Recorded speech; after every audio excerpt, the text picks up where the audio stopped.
Okay.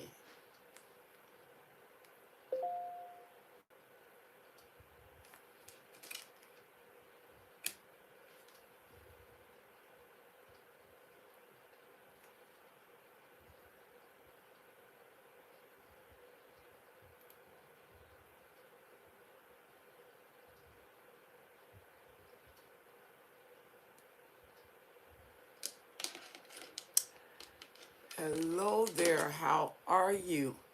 Thank you for joining me on today. Hello there, Teravia. How are you? Thank you for joining me on today. I'm excited about you being on. Thank you so much. Hello there, Danielle. Good evening, everyone. It's been a while since I've been on live, but I'm telling you, I'm excited about being with you on this evening. Thank you so much for joining us. We will discuss some things. Hey, Nancy, how are you? Thank you for joining me on this evening. I'm excited about being with you again. Thank you so much. God bless you. We're going to talk about some wonderful things tonight, and I'm sure you're going to have a lot to say as usual. Hello there, Unicorn. How are you? Thank you so much. Hello, Anita. Good evening. All the way from Belgium. Yay. Hello there, Belgium. Belgium is in the house. Thank you so much for joining us.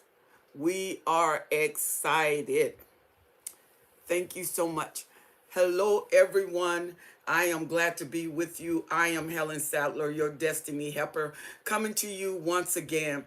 You know the subject that we're going to talk about as usual. Mrs. B. Hello, Miss B. How are you? She said yes, and it's morning here. Oh, okay. What day is it there in Belgium? Welcome, everyone. Absolutely. So let's talk about what we are going to talk about on this evening. We're going to talk about the test of your strength. A lot of times when you are with a narcissist, they would test your strength and they will investigate your weakness. It is it Tuesday or Thursday? Thursday already there. Oh, okay. Well, it is approximately what time? 12:30 a.m. here. And so in Belgium, what time is it in Belgium? So I'll know how many hours you are. She said, yes, absolutely. All right, let's talk about it. They will test your strength. So those of you that have been involved with a narcissist in a relationship, you know a lot of times the narcissist can't handle your strength. So your strength a lot of times get torn down and they investigate and search for your weakness. And your weakness get enhanced. She said, oh, 9:30 there. Okay, there you go. 12:30 a.m. So you are several hours ahead of us. And Nancy, what did Nancy say? Nancy say it's 3 a.m. here. Okay, Nancy. All right, Unicorn all the way from UK. Yay. Hello, Unicorn. If any of you have not subscribed to my YouTube channel, why don't you take a moment out and subscribe to the channel? Push that bell every time I come on, no matter what part of the world I'm in, then you will be alerted when I come on, and we will always be together as a YouTube family. And every video that I upload, the alert goes to you first. She said, be sure to hit the like button. Absolutely. Thank you so much. You're in Tampa, Florida. In Tampa, Florida, it is 3:37 a.m. and that's Anita. Okay, Anita, you are 3 hours ahead of us. All right. Yeah, make sure you push that like button and that share button. Thank you so much. Teravia, it is she's in Norristown, Pennsylvania, and it's you're 3 hours ahead. And you're in Gaston, North Carolina. Hello, Nancy.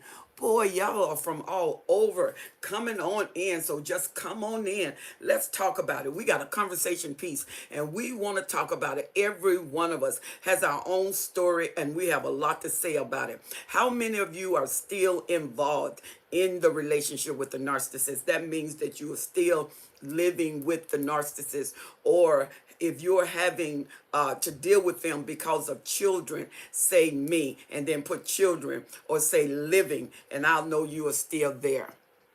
So which of you are still living with the narcissist or dealing with the narcissist because you have children together? She said, I'm out for 4 years. All right, Anita, God bless you. So you on the Freedom Trail. Hello there, Elephant Room Studio, living. Ooh, okay. So you have a high level of sensitivity to the conversation that we're about to engage in, because you are there. So your strength is being tested, and you have to really exemplify your strength all the time. And the enemy, the narcissist, looks for your weaknesses, and they really hem in on your weaknesses. So Elephant Room Studio, let's talk. When you are with the narcissist, let's encourage some of our family members that are still there right now. She said, out 2 years, it took so much strength.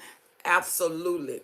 You know, when you're with the narcissist, when you exemplify strength, and if you're with them over a period of time, or you're married to them, and when you're married to them, the fact that they connected to you, it wasn't the real strength that got them there. A lot of time, the narcissist saw into your life an area where they could fulfill, an area that they could nurture. And by nurturing, the nurture of a narcissist can be very discouraging and devaluating. And what happens with that is the strength of you and the confidence of you give insecurity to already a fear-based relationship. So the narcissist can feel very, very uncomfortable when you start showing your confidence and your strength. And so that becomes their target. That becomes their quest, to go after your strength and to demolish that strength and get you codependent or totally dependent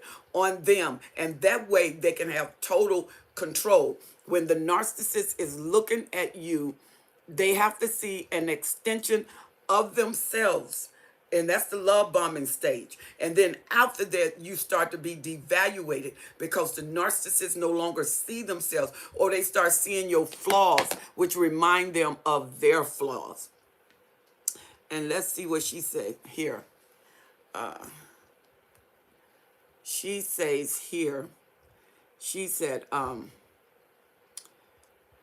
our baby transition. Oh, wow. January 10th. She said, and I am traumatized by his death and the death of my sister last October. Oh, Nancy, you definitely have my condolence in that situation. So when your baby died, was the narcissist, what was their characteristic in that situation with you? Did you know a lack of sensitivity? What was your experience with the narcissist, Nancy, when the baby died? What was your experience when the baby died? You know, a lot of times the narcissists are unable to be empathetic with you. They don't know how you feel. And because there's no empathy in that situation, they try to use their logic. And when their logic is too much and understanding is too much, the narcissists go to the comfortable place, and they go to where they can go to a devaluation stage. And this is not to protect you, it is to protect them, because they don't really know how to deal with you. She's a lack of sensitivity. Absolutely. Absolutely. You know, when you study NPD, the personality disorder, then you find that the narcissist is not able to be sensitive on holidays, special days, or if your mom is sick. And like Nancy, the baby died and the narcissist was impervious to that situation because they don't have it in them to do that. Their understanding in the realm of empathy is almost non and void. And that's why many narcissists like to go to anger, devaluation, disconnection, separation, word salad. And they go to any disillusionment, anything to take them out of the context of reality.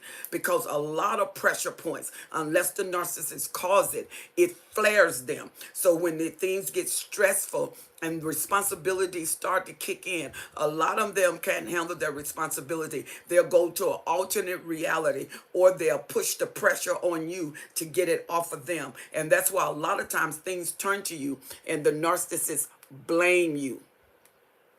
you definitely have our condolence in this situation, Nancy. And so we were talking about how the narcissist can't handle your strength, and a lot of time they will look for your weaknesses. Let's get the testimonies of those that are online.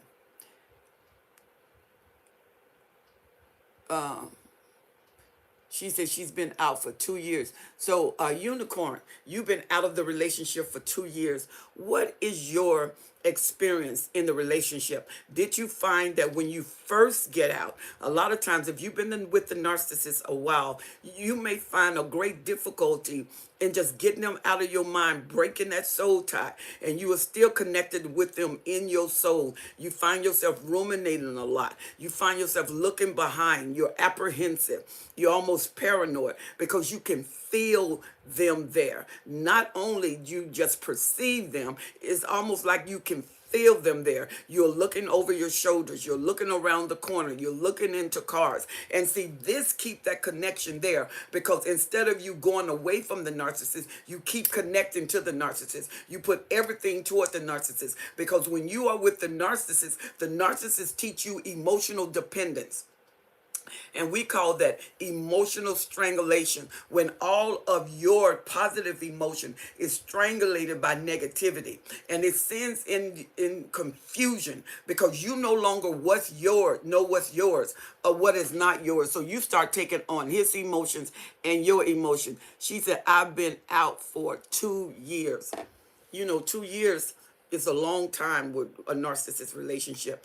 3 months, every 3 months that you're with the narcissist, it is statistically reported that it takes 2 years of therapy for every 3 months. So if those of you who've been with the narcissist for 10 years, unless God come in and do a major deliverance, look at the therapeutic time that is going to take you to get back and beyond your regular self. You don't want to get back to your regular self, because your regular self got you in the relationship. You want to go beyond your regular self. And here she says, it was a nightmare. She said, yes. She said, all of what you said. She said, I was completely devastated. Oh, yes. And he was stalking me and hacking my phone and Facebook. You know what, Unicorn? Because when the narcissists hate to lose. They feel like they are, because of that grandiosity, they feel like they are better than others and that they will win every battle. And they do not accept loss, because loss is rejection. Or of those who have abandonment issues, they think abandonment wherever the narcissist is located. That's what they project. And so when you reject the narcissist, like if you get free, instead of the narcissist discarding you, you discard the narcissist, they take that as rejection and abandonment. And when you, based on the narcissist you have, a malignant narcissist can be dangerous. They can be fatal to your health. And then when you get a covert narcissist, they can be subtle and stimulating emotionally and stimulating you in character and grandiosity. They will praise you all the while thinking devastation. And then when you get the overt narcissist, they're going to be very expressionable about what you do. You get the somatic narcissist. They'll think, well, you don't deserve me anyway. I'll go and get someone else. And when you have the cerebral narcissist, they become very calculative in getting you to stay there and do the things that they want you to do. So, Charivia, I am so glad that she said, for me, it was 5 unholy years. Wow. And Unicorn said he was malignant. Oh, they are dangerous. A malignant narcissist can be very, very dangerous, because narcissists are intentional in what they do. Narcissists are thinkers. Even the ones who's not cerebral, they are very calculative, methodical. They're thinking about the next moment while you're dealing in the moment. They are already in their next moment. When you do things, they're putting things together. Narcissists, because they are not emotionally attached in the relationship, they are psychologically attached. They use emotions that they cannot express themselves. And because the narcissist mirrors you, you teach the narcissist what reaction or what response, and because they don't respond, they react. You teach them what reaction should go with this situation. So the narcissist is like a computer gaining information that they are not able to give or they're not able to have. When the narcissist is not able to give their total commitment to you, their total love to you, then they see what love is from you. They see what commitment is from you, and they tally that and they mirror that until it does not become convenient for them. And then the masks fall off. When the masks fall off, that's when the devastation comes. That's when the trauma comes. That's when the tragedy comes. The devaluation is tremendous when the masks fall off, because the narcissists don't love themselves. And when you see them, they hate when you see them. And the moment you see the narcissist, you can expect torment out of the next moment, because they don't know what to do with you knowing the real them.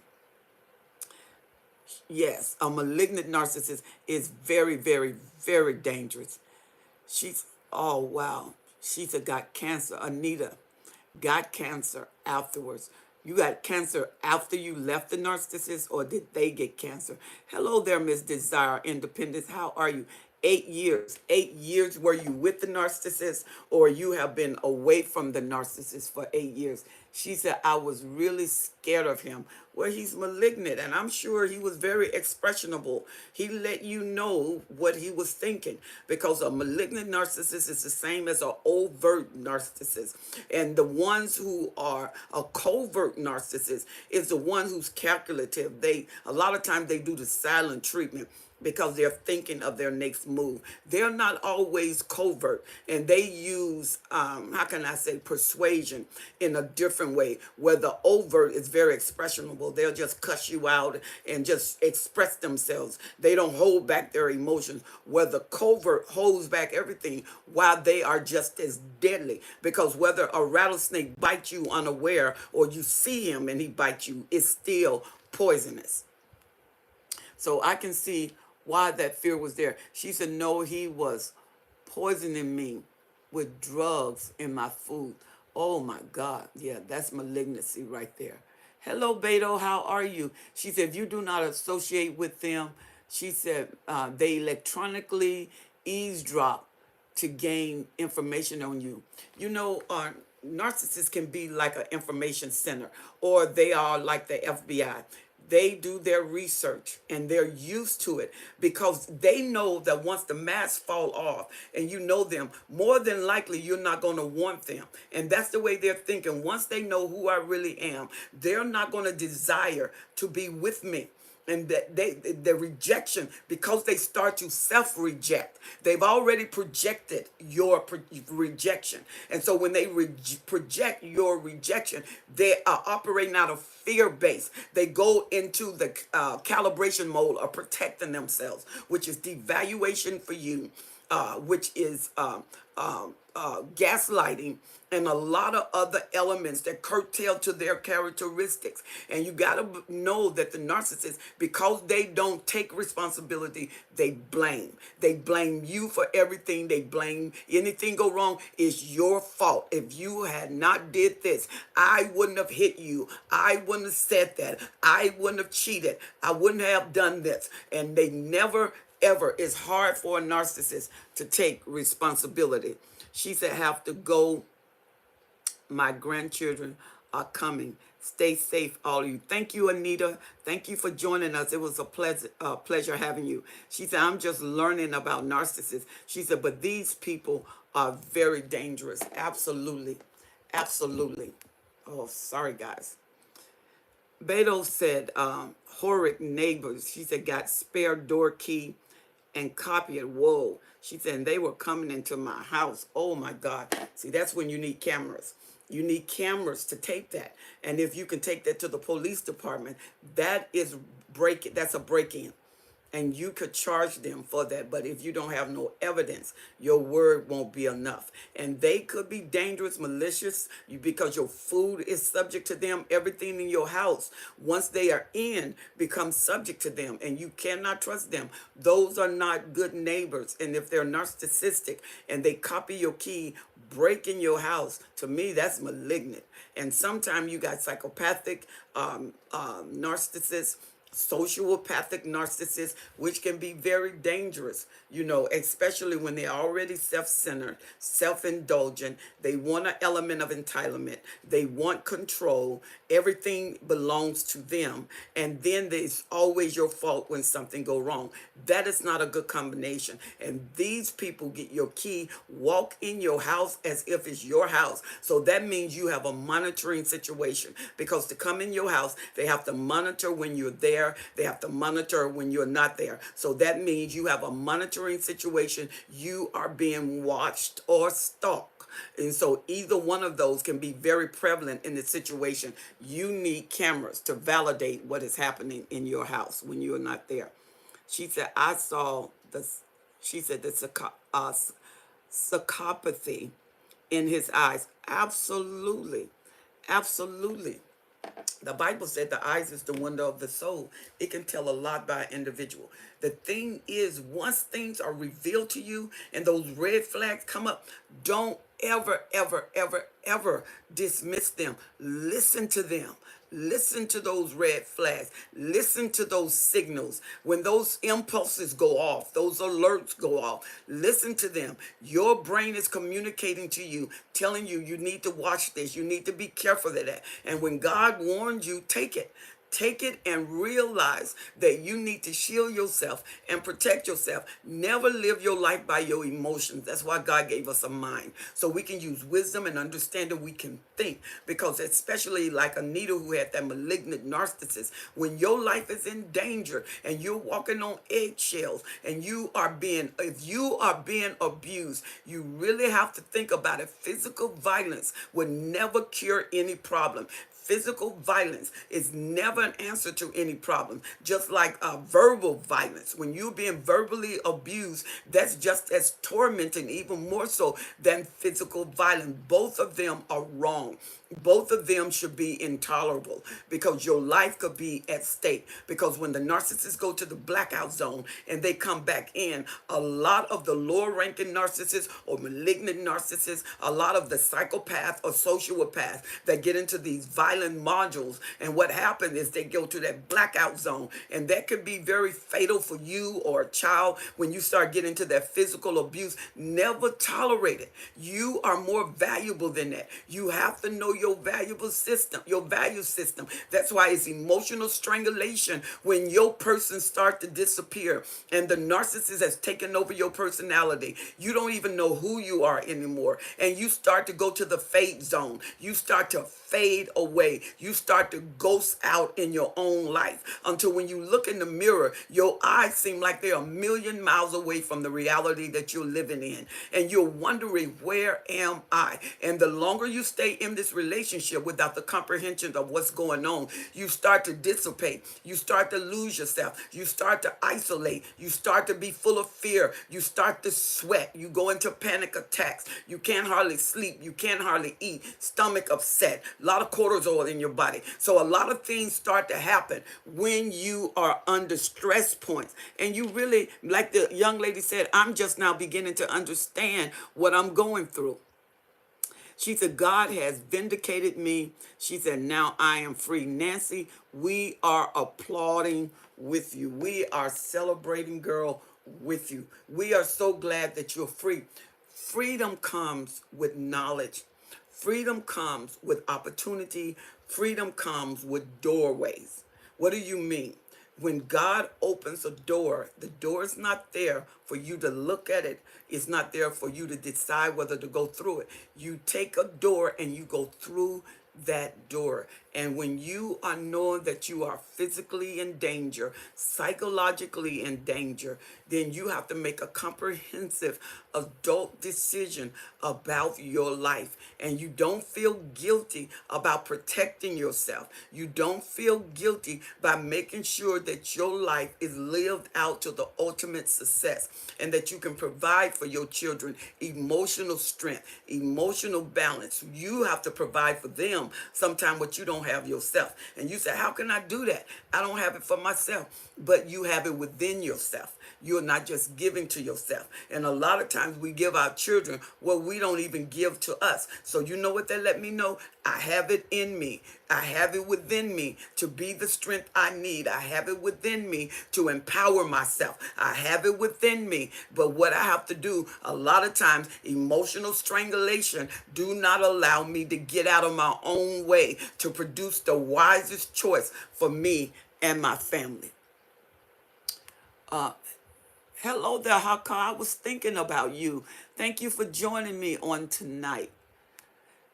Unicorn says, she said, the husband said, you don't know who you are dealing with. There are narcissists, and many of you know about this. There are narcissists that are on YouTube. They're self-aware narcissists, and they know that they're narcissists. They know the character, and they are displaying themselves. And so your narcissist may know who they are. And when the narcissist has been around for a while, they've been immersed in several relationships, they're serial cheaters, and they're advocate of self-supposition. And so these narcissists know that. And that's why narcissists will laugh when you say certain things that you're going to do, because the narcissist is thinking, you're with me, you're not going to do anything, I'm in control. All you're going to do is get discarded. Because a narcissist know a discard is coming, especially the narcissists that know they're narcissists. Sorry, guys. Those narcissists that know that they are narcissists and they are mid-range or the greater narcissists, they know who they are. They know that they are going to drop that mask. They know they're going to mess up. They know that they're not going to give to you what you properly deserve. The narcissist knows that. And before you can hit them, they hit you. And so what the narcissist does is throw out little nets to see what you will bite. And in that net is baits. And these baits tell the narcissist what you are more susceptible to or what you will resist. And what you're susceptible to, they maximize the moment. She said, I missed you. Oh, no, Harkar, thank you so much. I missed you all, too. That's why, my travel, when I go into travel, I travel all over the world, and I travel. I've been doing a lot of domestic travel, not necessarily overseas travel like I usually do. But I'm telling you, with a hectic schedule, but you're always on my heart. And that's why I'm here tonight. And for the next month, I have a little more travel. And for a month, my schedule will be clear. So I will be able to be with you. I think I may have just a couple of engagements within a month. And then my travel schedule pick up again. But thank you so much for those of you who are faithful. But I want you to remember, make sure you take and you subscribe to this channel. Make sure you go on and push that bell right now. Take a moment and subscribe. And every time I come on, no matter where I am in the world, you are with me. And let's see, Nancy say, she said, if you can separate, do it quickly. She said, quietly. She said, I cried out to God for God's help. Oh, yeah. It can be very, very, very strenuous when you're leaving a narcissist. You got to be careful what you say. Hello, God's enlightened. How are you? Thank you so much. She said, watch them. She said, they are plotting when they say that you don't know them very subtly and very cunning. Exactly. When the narcissist say you don't know what you're dealing with, there's a scheme already in the making. You are already in the midst of subtle trickery.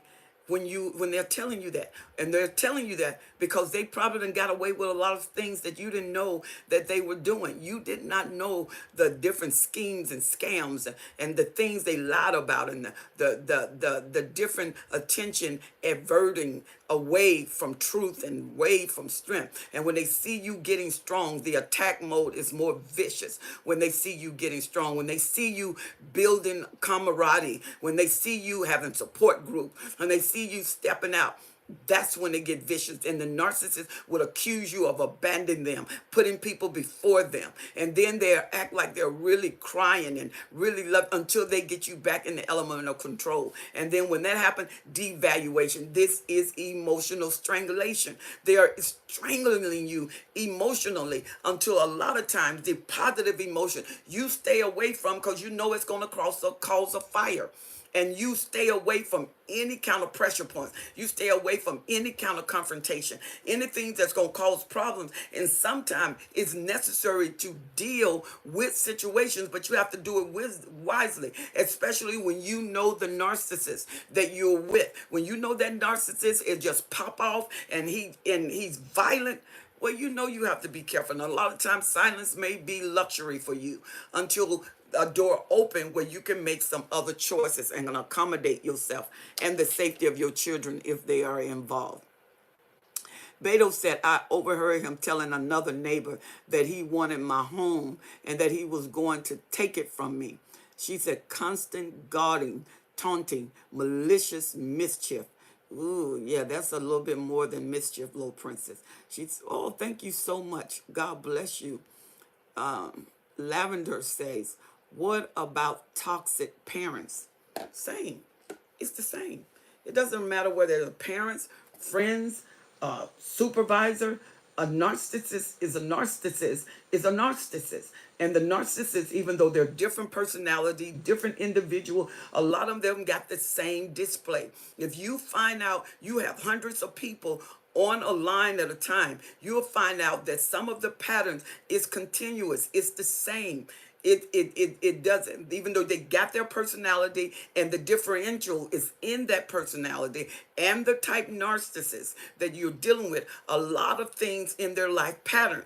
It doesn't matter whether they're black, Asian, Mexican, Indian, white, it doesn't matter. These patterns are comprehensive and they are there.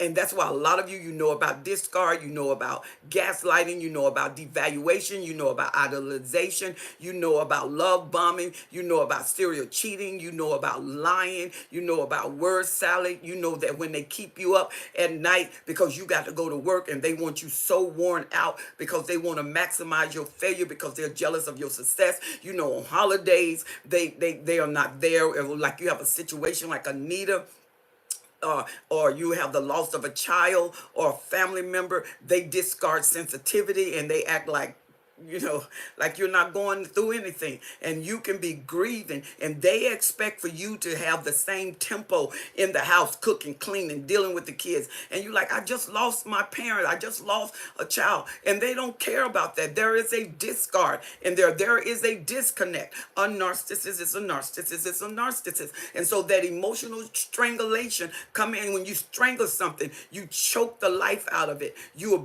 getting the breath out of it, you getting it where it can't breathe like it's supposed to breathe, and they start to suffocate. And many of you feel that. You feel like you're suffocating with the narcissist. Your plans, your dreams, your goals suffocating, your self-respect, your dignity, your person suffocating. You don't even fix yourself up like you used to. You know, you notice your friends, they are slowly dissipating. You're away from your family and they're slowly dissipating.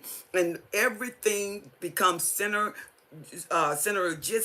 centered around the narcissist. The narcissist become the baseline for everything. Everything spins out from them, and what does not spin out from them is destroyed. They disallow that. So that emotional strangulation is definitely part of the relationship. She said, what about toxic parents? They're the same. She said, a narc is a narc is a narc. You know what, Danielle? That is right. She said, what if parents tell you that they don't care if they talk to them? She said, and if you talk to them, they just want you to bring their grandkids around. Lavender, if a grandparent don't love you, what can they give to your child when you see the absence of the ability to love? So what influence are there is their intent on making on the child? Because a lot of times when the narcissists deal with the children, the narcissists see an extension of themselves or they see another opposition. And that's why we have the scapegoat child and we have the golden child. And the golden child get everything because the narcissist can see themselves in that child. The narcissist can see themselves, their success, if the child is successful, if they're somatic, they see the beauty of that child and they get the grandiosity from that child's beauty, and how can I say, they project that on themselves and they start taking credit for what the child does. The child do the work, the narcissist get the credit. Everything is accredited to the narcissist. Or you're the scapegoat. The narcissist is repulsed by you. And one thing about the scapegoat, they have a strength. They can be very vocal or very broken. They can be very truthful or they'll be very silent. And then you have the empathic child that are raised with the narcissist. And the empathic child usually go through hell because they are so sensitive. They are very susceptible. They're very sensitive to environment, people, their feelings, and they can pick up things so easily. And the narcissist tries to destroy them because the empath has something that the narcissists go out to get, and that's love. They want love, but they can't love. And so that's why the love bombing stage is just like a honeymoon to a narcissist, because in that love bomb stage, the narcissists get as close as they can to what true love is, because they put total perfection and reliance on that supply of what they cannot supply. Let's see. Lavender says, yeah, Lavender, I would be very careful of that. I would be very careful when I'm bringing my children around, especially when you already got the red flags of them not being able to love, because that's powerful influence to your children. So you got to make sure that you safeguard them, that when you take them around, they can see their grandparents and be with their grandparents, but that you have some monitoring of what happens. So when words are said and little undercurrent displays to devalue them or to take away their self-esteem, to make them feel confused, or to cause opposition between you and the child, you can watch those little words that cater to all of these undercurrents, because it doesn't matter if it's a parent, a grandparent, a family member. A narcissist is a narcissist is a narcissist, and their intent is not to build you and to maximize you to total success. It is to devaluate you, to devalue you to total failure. And so you got to watch that and remember, the narcissists see the child as an extension of themselves or as oppositions of themselves. And if they see themselves as an extension, that grandchild that's going to be the golden child, the grandparent will separate them from the other children. The grandparent would feed them to be against the other children. The grandparent will feed them to make them feel that they're better than the other children. And then the other children now feel hatred for that golden child, because what they want from the grandparent, the golden child is getting, and they're the scapegoat. They get everything that no one wants. That goes on the children. So you have to watch that. So please be careful of that. And remember, it doesn't matter who they are, Lavender. You protect your children. She said, thank you so much for your knowledge and support. You are so welcome. She said, I tried to ask them how they are doing. She said, because I haven't talked to them in a while. And she said, and it turns into arguing. Well, there you go. She said, I went through that. She said, I was to protect my kids so they wouldn't say hurtful things to them that they would say to me growing up. Yes, absolutely. She said, so true, Dr. Sadler. She said, they cannot offer love to anyone. You cannot offer what you don't have. You cannot offer it. And the closest thing they get to love is what they mirrored from other people, what they mirrored from the supply. You know, a lot of people, They don't understand that supply. The supply gives them everything. That's the word. That's why it's supplied. All of the fuel, energy, and things they need, they get from that person. When you can't love and you want to know what love is, the narcissist mirror that person. They get with that person. They watch what they do. They watch what they respond. If you notice, sometimes they can be mechanical. They'll laugh at the right time, or it's awkward if they don't understand the moment, and it requires laughter, and they laugh and you're looking at them because you said that was so awkward. Why? Because they are mirroring the emotions that you have that goes into balance. The emotion that you have that is automatic. It's not that way with the narcissist. They are learned. It's almost like a robot. When you put information into a robot, it displays that information, and based on the ability of the robot to reproduce from the information that you place into it, like you go on Google, and you can pull up everything because that is in Google. You got millions of people that are accessing information, pulling into information, and Google can put all this information together in milliseconds. And that's the way it is sometimes with the narcissist. They have mirrored you and picked up on you, picked up on your emotions. And when the narcissist pick up on your emotions, what the narcissist does is place that emotion in a setting, and then based on that setting, that emotion come out. And that's why they can seem so natural, they can seem so human, because they've learned to safeguard their life with what they mirror. Because what they are not able to produce naturally, they're able to produce from a mirror. And you got to remember, because narcissists, they implement. It's just like a person who have a hearing problem, they can read lips well, or a person who's blind, they can hear well. So whatever they don't have is supplementary and enhanced in another area. So what are their enhancing area? They don't love, they watch how you love. They watch how they treat you, and they watch how you respond. And if you respond good, they know that I'm going to do this, and this response I'm going to get. So the narcissists know, that's why they know how to love bomb you. They don't have a lot of experience, a lot of giving, a lot of caring. And it's not caring, a lot of mirroring of how to care for someone. And they get that. And then the narcissist has watched you and mirrored you. And so when the narcissist give back to you, of course it's acceptable. It's what you would do. It's what you would want. And it's what you display. So let's see here.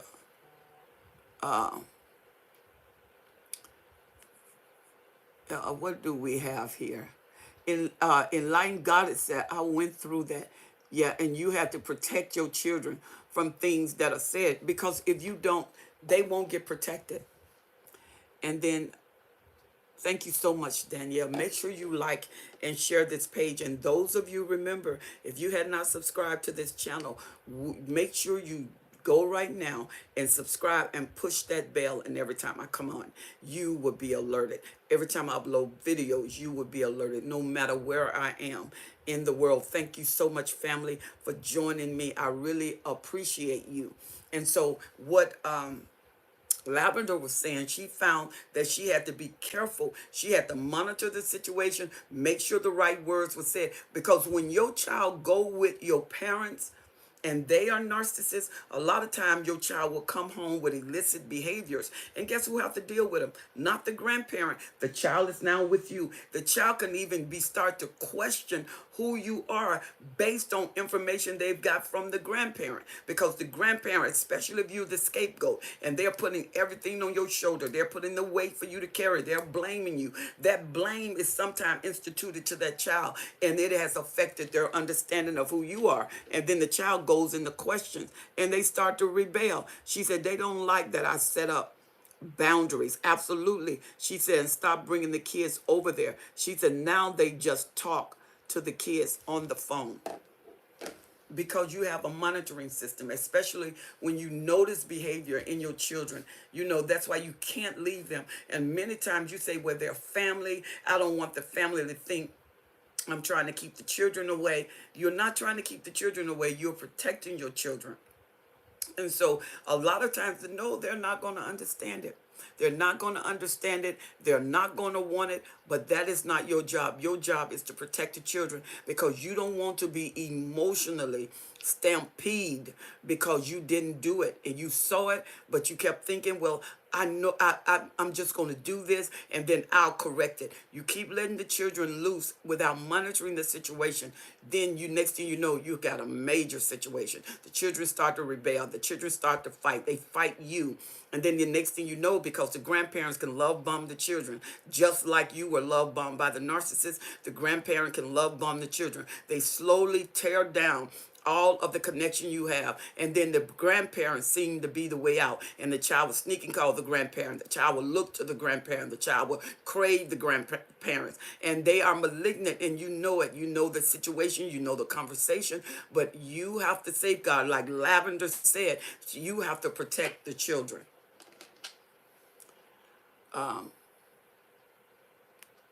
Absolutely. So let's talk about that emotional strangulation. You know, when you feel that you are imprisoned emotionally, you can't express yourself because you thinking, I don't want to be offensive to the narcissist. You know, I want him to love me. I want her to love me. I want her to accept me. I want her to feel that I care about her. So the compromise is always to you, never to them. You compromise who you are. You compromise standards. You let down boundaries because you think, well, maybe I'm being too tough. Maybe I need to let go of the boundaries. Maybe I need to give them another chance. You give them chance after chance after chance. And you know what you get? It get worse, it get worse, it get worse. Because the narcissist starts to think that you're accepting those behavior modes, that you like those behavior modes. And then the next thing you know, the narcissist is cutting up. Many of you are going to have to safeguard who you are. When you look in the mirror, who do you see? Do you know that person? Do you know the person you see in the mirror anymore? When the last time have you invested in you? When the last time you appreciated yourself? Because you can't give what you don't have. And if you lose what you have, it is no longer available. Even though it may be still in you, it's not activated. And if you got something that is not activated, it's almost like not having it. You have deactivated yourself. You have deactivated your emotion, your courageousness. You have deactivated your ambition. You no longer have ambition. You're drained. Come on. You have to make sure that you invest in yourself. Let's catch yourself before you lose yourself.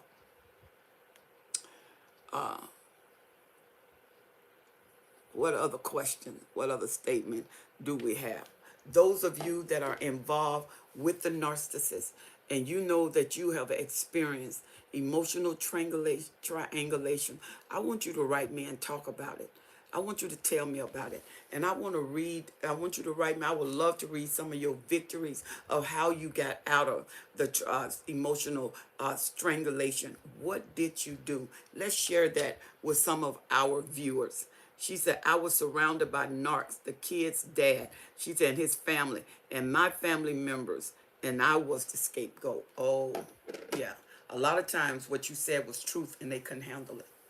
What I found out about scapegoats would tell the truth. A lot of them would tell the truth. The narcissists hated that about them. And because there was so much pressure on them to die out to their truth and who they really was, the scapegoat got a fight in them and they fight back. And the narcissists hate that they fight back. And so a lot of them, you either break or you gain strength. That's why a lot of empaths that grow up in narcissist home, because they don't have the mentorship and the understanding of who they are, a lot of them can become susceptible to suicide attempts and suicide thinking.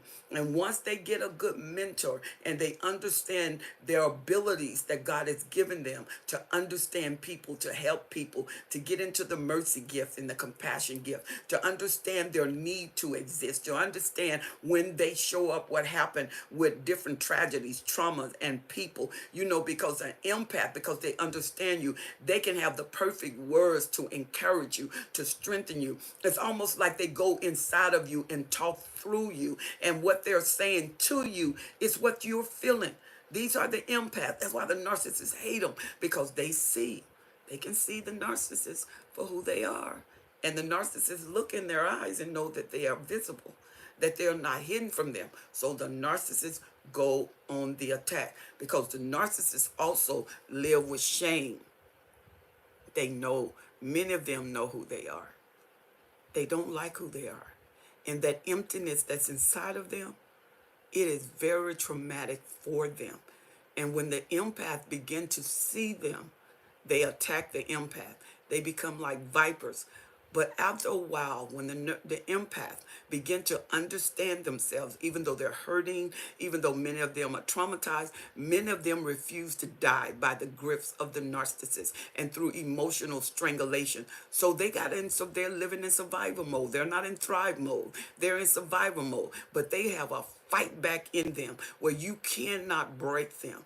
And the narcissists hate that, because the strength that that scapegoat have, the narcissists have. And those who are not so strong, that are very weak, that are susceptible to suicide attempts, suicide perception, suicide thoughts, and they think that through devaluation, why did I exist? Why does this happen to me? Why do I need to live? And a lot of times they will meet another empath that will cause them to understand.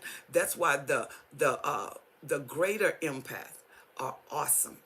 They are awesome. And I'm gonna tell you, if you know that you are empathic, pray for another empath, a skilled empath, a greater empath, because the empath will teach you who you are and how to use these special talents that God has given you, the love, the understanding, the empathy, the way that you are able to care for people. A lot of them get into the mercy gift of caring people, and they carry people. And the thing that an empath, they're very perceptive. They can go into an environment and pick up when something is not right. And see, as you grow with your empathic abilities, you learn to cipher out of all of these background prospects that does not engage the moment where you are. You can eliminate all that background. You don't have to pick up everything and everybody and all of these different elements confusing the atmosphere. No, you learn to target your energy. You learn to target your mind. You learn to target your emotion, your care, and your compassion. You learn to target it. And when you target it, you have it in a directive. You go in a certain place and you're with a certain person. And even though you perceive, you start to understand the why you are there, the task that is given you at hand. Unicorn said, I just had to get out, so I ended it. Yeah, for your own sanity. Absolutely. And Lavender said, she said, what can we email you? Oh, where can you email me? Could you put that back up, Danielle? She said, can we email stories, questions? You can email me anything. Please feel free to do so. She said, I'm extremely empathic and pick up on everything. Unicorn, that's why you need a super empath. Excuse me. That's why you need a super empath in your life. She said, if this helped you, leave a comment below. Absolutely. And feel free to reach out. Thank you so much, Danielle. Excellent, excellent moderator. Tarivia Green, thank you. And see, so what happens is, as when you are an empath, and narcissists, if they get into an empathic relationship with empath getting a relationship with a narcissist with an empath, that can be very traumatizing. It's more emotional and destructive for empath than a regular person, because these people are extremely sensitive. And the more sensitive you are, the more you can absorb and take in. And a lot of times the empaths feel responsible for things that is not their responsibility. Instead of just helping people, they start feeling responsibility for that person until they learn their tasks, until they learn their directives. And the super empath that is experienced with their talents can direct another younger empath and teach them and mold them and train them with those special abilities that they have, and teach them how to be powerful in their mercy gifts. Because when an empath show up in a traumatized situation, the trauma usually go into a situation of order, it goes in a situation of caring, and it goes in a situation of deliverance or healing. The empath are healers. What do you mean? They come in and they can take away the weight of what you're going through and clear your mind so you can think. And a lot of times you don't think because of the pain, because of the trauma. But empaths specialize in the area that break people. When you learn who you are as an empath, you don't break. A doctor can see cancer, open up a person and see their insides is just totally traumatic. And they start to go in to help and to relieve the pain. And that's what the empath do. They come in to help, to relieve the pain. And when they're with a narcissist to relieve their pain, the narcissist, because of the relief, cause pain. And they know that the empath is going to take their responsibility, take their load, and they're going to load them. And a lot of empaths that don't know who they are, a narcissist is a very dangerous prospect. And a narcissist become the breaking point of the empath. A lot of people have lost their lives behind a narcissist because they weren't able to let them go. They weren't able to break the soul tie. They felt like they had to have them. They loved them more than they loved themselves, and they loved them more than they loved life, and they loved them more than they love God. The narcissist itself became the God because they didn't know how to break away and to put boundaries and to put limits. So they gave themselves totally. And a lot of times you give yourself over to worship and you don't even know you are in the worship zone. You think that's love, but anything that take your totality that is not higher than you is going to break you.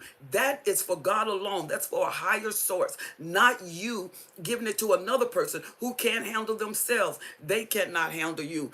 That becomes emotional strangulation. A unicorn said, I think he ended up hating me because I called him out. Of course. That is, of course.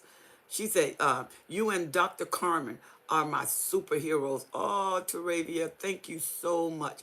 And Lavender said, I had a dream where my ex said he opened his third eye. Do you know what that means? Absolutely. That's in the spirit realm, that you're dealing with witchcraft and sorcery. Family members were narcissists, so I recognized it in others. She said narcissists don't like it when you see through them.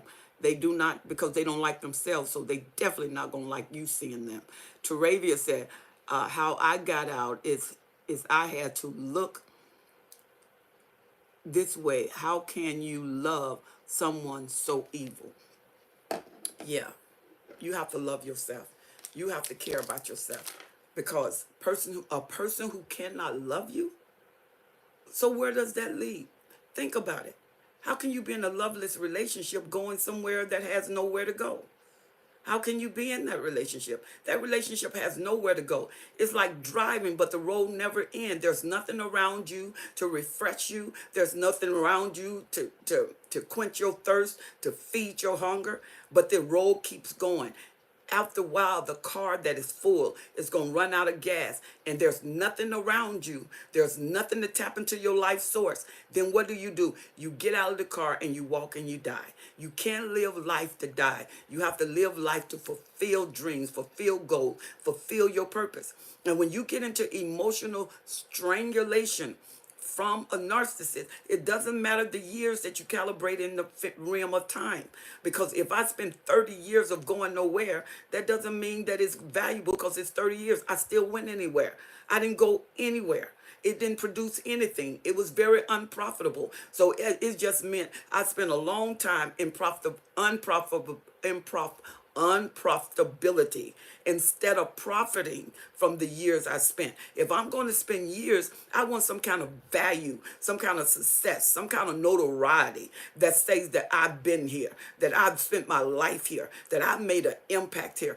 When you're with a narcissist, it's not the impact that you made. The impact you made on the narcissist was to cater to his mind, to teach him, to train him about emotions, to see how you reacted in certain situations. And the narcissist, which is once you dry up and once you stonewall them and you gray rock them, they're leaving. The narcissist has to have fuel. The narcissist is not going to stay. If you bore them, the narcissist will not stay. Bottom line up front. They won't try to work it out. They're out of there. They need the shiny thing. They need that thing that's going to give them fuel, that's going to cater to them, that's going to make them feel like they're the hero. They are the savior. And once you dismiss that, the narcissist is gone. You're going to go on a discard. The narcissist will leave. The narcissist is not going to be where they are not praised, valued, and the attention is given to them. They will not stay. What's in them will not allow them to stay. And she said, yes, I was so hurt and devastated. This is Unicorn. She said, and the pain, it was unbelievable. She said, what they put you through is like a spell. She said, and I gave them so much love, but it was never enough. It's not, because they have holes on the inside. Lavender said, now that I have learned about the different stages of narcissists and take the different stages of narcissists take you through, she said, I can think back and recognize the stages. Absolutely. Absolutely. And the thing is, it doesn't matter how long you stay. You can be with them. I know people have been with them 48, 50 years. And they still insecure. They still, after 48, 50 years, you still have no security. Come on, some people can be married for 5 years, and they soon go to a mutual understanding of what we have. We either going to make it or we're not going to make it. And long-term marriages usually end up with fulfilling, that person. Y'all finishing each other's statement. You love that person. But a narcissist, you can be with for 50 years. You still got the same insecurity. You still got the same fight. You've been discarded. You came back, you left, he left, and you came back, he came back. And you still devastated. You've been together 60 years, and you have no more confidence than you had in the beginning. What kind of stuff is that? Come on. Let's see what else we have here. She said, hello, Helen. Good to see you in good health. Thank you so much, Aaron. He said, would you agree that some people don't make it out of narc abuse? I know people and that's what I was saying earlier. I know people who have died, diminished because of that. She said, praise the Lord, 3 years out, she said, out of that relationship, stay in faith and show, she said, and know it works out when you leave it. Love it here. Oh, and this is TMG. Absolutely. She said, I do know this. The whole time I was with him, I was sick. She said, I was surrounded with narcissist people. You're going to notice that. I'm going to talk about that. She said, thank you all so much for being here. Your time and sharing is appreciated. Thank you, Danielle. Excellent moderator. I love her so much. Absolutely. I know people, when you are with a narcissist, it's not a regular relationship. You either love your narcissist or you hate your narcissist. There's no middle ground with them. And it's almost like a mesmerizing effect they have on you. And like the person was saying earlier, it's like being under a spell. People ask, how can you stay with someone that is a serial cheater? They're discarding, they ghost you, they devaluate you. She said, and it's crazy. How can you stay there? Easy. You don't know that you're moving in time. You keep moving for a solution. You keep saying that it's going to work out. You keep saying that they're going to change. And 1 month leads to another year, and another year leads to 5 years. Next thing you know, you've been there for 15, 20, 30 years. Because you could not settle for what it was. You kept trying to make it what you want it to be. And it never became that. And now you are 60 years old and you finally leave. Or you are 65 and he finally leaves. Just because the narcissist is there, one day a narcissist can be with you for 60, 70 years. And one day he just leave. He discard. Why? Because now he's going back to some younger because he needs more energy. And the older the narcissists get, the deeper they get into the narcissist NPD. They get deeper into that. They are very skilled now at what they do. All of the characteristics that of a narcissist is now more imperative, is more pertinent. They are stronger in it. They are more powerful in it. It's just like you've been on the job. If you've been on the job for 40 years, you got a high level of skill for doing something over and over again for 40 years, where that narcissist has a high level of skill being a narcissist. And the older narcissists are the worst one because they're more skilled in what they're thinking. They're more skilled in their attitude. They're more stable in their abilities of who they are. They are not, they don't want to change. They don't see a reason to change. What they look for is another level of supply that is going to fuel them where they are. Boy, I tell you, that was a mouthful. Enlightened Goddess said, I am 1 year out. She said, no contact. She said, and they will invade my dreams randomly. Absolutely. That's when you're still breaking that soul tie. When you're breaking that soul tie, they can enter your dreams. You can actually feel them. One lady was saying, you know, even though she was out for 3 years, she will feel him with her sexually. And she will release sexually, and she had no contact. But see, that ruminating, you have to deal with that. You have to clear your mind. And the way you clear your mind is by what you put in your mind.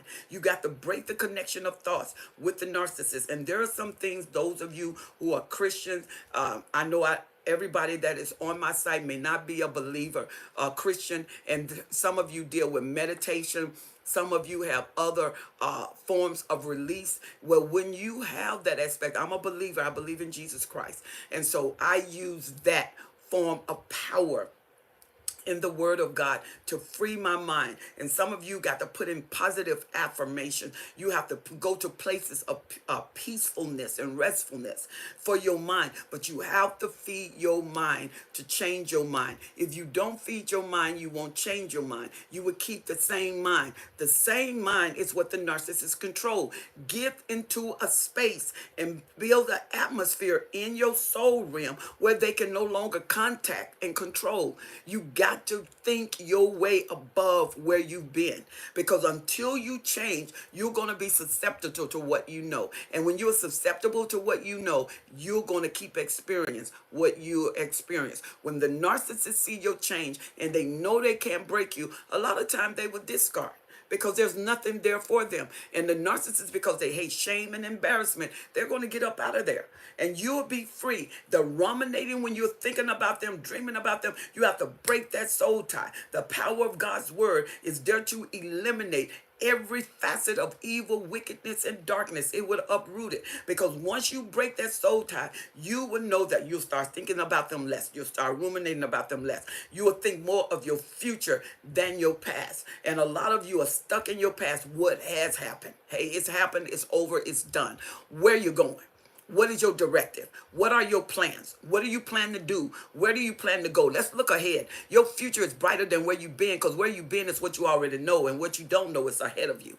So let's grow you and learn you. Let's build you and subsidize those things that have caused and hindered you. Let's subsidize those with a higher level of truth, a higher level of understanding, a higher level of wisdom, because inside of you is the woman, the man that God intended you to be. God would make you so powerful. And you have to be more powerful than when you first met the narcissist. So it's not like restore me, God, bring me back to me. No, take me above where I was, so I won't make the same mistake, that I'll see where I didn't see, and I'll understand what got me caught. And then I'll realize that when I'm faced with the same situation, I would think above where I used to think. Let me see here. Hello, Daryl. How are you?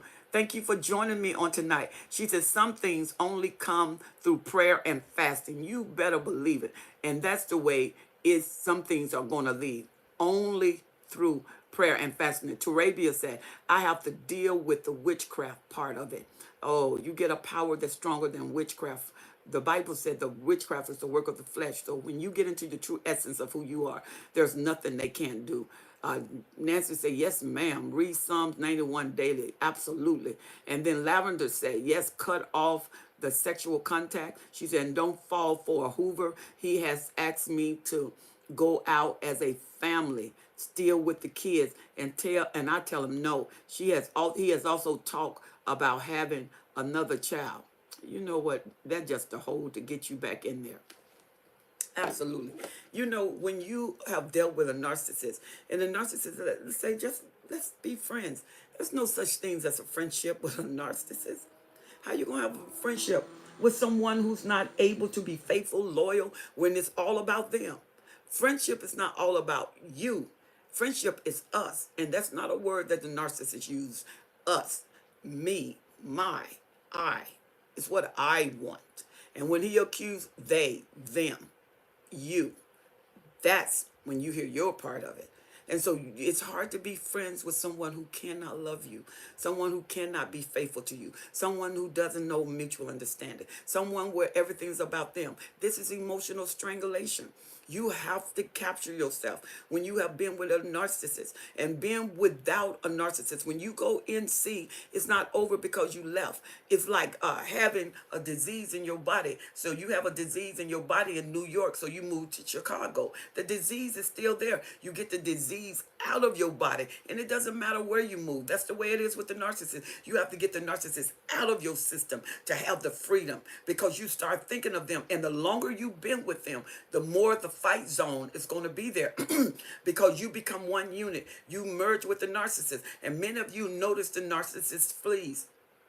What are the fleas of the narcissist? The ways of the narcissist. When you've been with the narcissist 15, 20, 30, 40, 50, 60 years, and you find yourself saying what they're saying, you find yourself acting like they're acting. Those are the fleas, and those fleas stick with you. And they also call them narcissistic ticks, because what happened with the fleas, they scratch, but those ticks are bloodsuckers. Even when they are gone, they left the ticks behind like fleas, and these ticks is still sucking the life out of you till you break that soul tie, destroy that soul tie. NC, in no contact, is the beginning of your healing. It's hard to heal in the house where the torment is at. Why? Because he's not going to stop. It doesn't matter if you've been with the narcissist several years. You know they promise, they cry, and they plead, and they go back. They go back to the same pattern. You go through the same thing. And if you keep forgiving the narcissist soon think that you are enjoying what they do, that you're accepting the way they act, that you want what they're throwing off in your port. They're thinking that. And so you have to make a comprehensive decision of the time you have left and how you want to enjoy that time and how you want to live. When you've lived for 20 years and you haven't got change, you have to make a comprehensive decision of what you want to do, because NPD, study it. Study their personality. Why is it a personality disorder? It's not a disease that you can cut out. It's not a disease that you can heal. It's not a disease because a narcissist is a narcissist. It's a narcissist. The only way to get free of that is an absolute miracle. But to get that miracle, you got to see where you need to change. The problem that we have is the narcissists don't see where they need to change. They see where you need to change.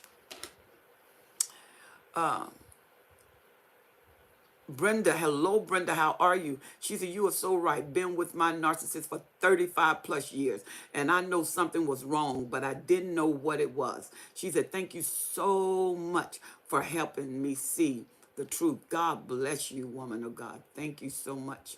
Teravia said, best part is I had to learn because I thought he wanted me as a friend, just like my sister-in-law turned on me. Absolutely. There's no friends with a narcissist. That's a hoover. And what they're going to do is hoover you back in. They may act like a friend, but remember it's a learned behavior. And the next thing you know, the thing they're going to try to do is soul tie. They're going to get you inundated sexually. And when they get you inundated sexually and bring you back into the port, the relationship start, the control start, everything start over. And because you gave way, the narcissist think you want this.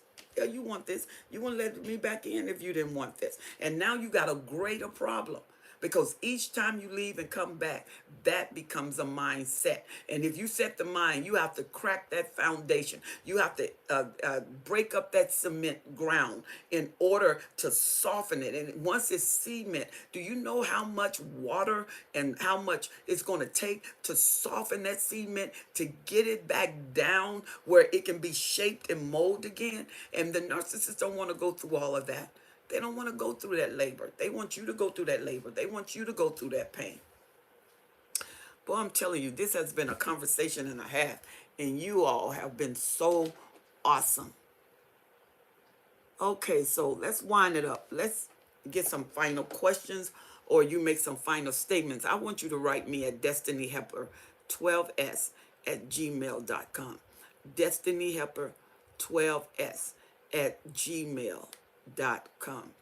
I am going to do a Zoom, and those of you who want to be on the Zoom, I want you to write me, and I want you to say, I want to be on the Zoom with you.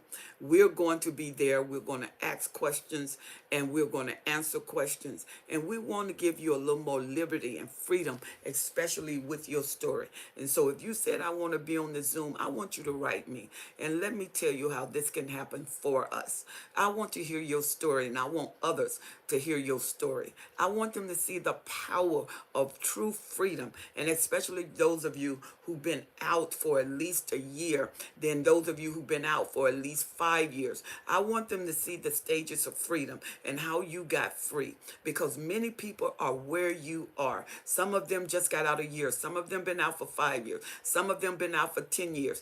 Your story needs to be told because someone is waiting to hear it.